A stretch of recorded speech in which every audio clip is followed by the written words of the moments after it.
What's changed about the CCP in the 2026 U.S. National Defense Strategy? Commentary. The 2026 National Defense Strategy reframes the CCP from a distant, pacing threat into a hemispheric challenge, prioritizing U.S. homeland defense, the Western Hemisphere, and denial strategies that block Chinese influence in the Americas and the Arctic while maintaining deterrence in the Indo-Pacific. For the past several years, beginning with the 2018 National Defense Strategy and solidified in the 2022 National Defense Strategy under the Biden administration, China was officially labeled the pacing challenge or pacing threat. The U.S. Department of Defense, now the Department of War, recognized China as the largest and most consequential challenge to U.S. national security. As a result, China was ranked at the top of U.S. threat assessments and defense priorities. That hierarchy has now changed. The 2026 National Defense Strategy marks a historic pivot.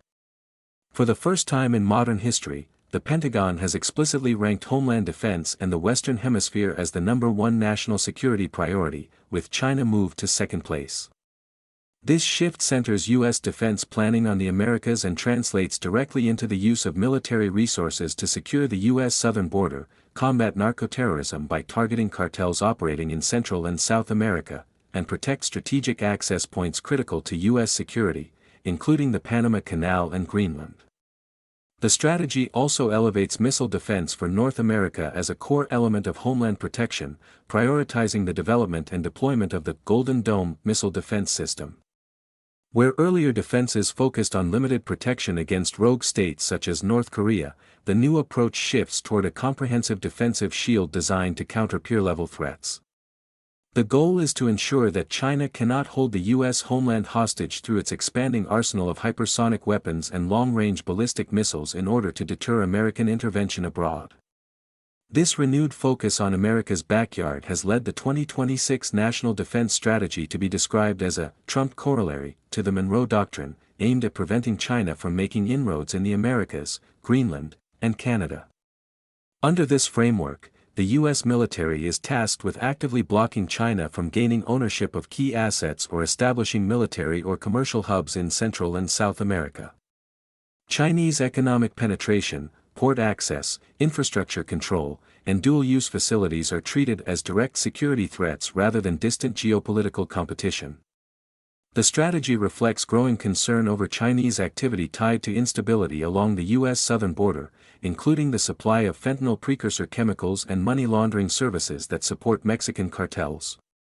By designating these cartels as narco-terrorists, the United States establishes the legal and strategic basis for using military surveillance and precision targeting methods traditionally employed against groups such as Al-Qaeda, with the objective of severing the financial, logistical, and operational ties between cartel networks and their Chinese suppliers and facilitators. Strategic access is another central concern. China has invested heavily in port infrastructure at both ends of the Panama Canal.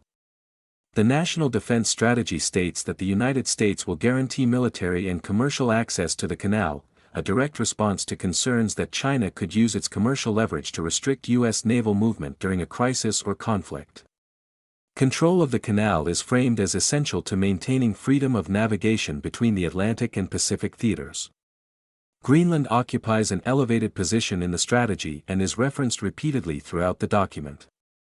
As Arctic ice recedes, China has declared itself a near-Arctic state and has sought opportunities to expand its presence through infrastructure and investment projects, including potential Belt and Road initiatives. The Pentagon identifies Greenland as a strategic gateway critical to North American defense, Arctic access, early warning systems, and transatlantic security. The National Defense Strategy commits to guaranteeing U.S. military and commercial access to Greenland to prevent China from securing control over Arctic shipping routes, strategic basing opportunities, or rare earth mineral deposits that would undermine U.S. and allied security. Canada is also explicitly implicated in this shift. The strategy emphasizes that neighboring countries must respect and contribute to shared defense responsibilities to help prevent Chinese influence from expanding into the Arctic, North American airspace, and critical regional infrastructure. The United States will no longer provide a unilateral blanket of security for North America and instead calls on Canada to substantially increase its own defense spending, moving toward the new 5% of GDP benchmark. The China section of the report marks a decisive break from earlier U.S. approaches.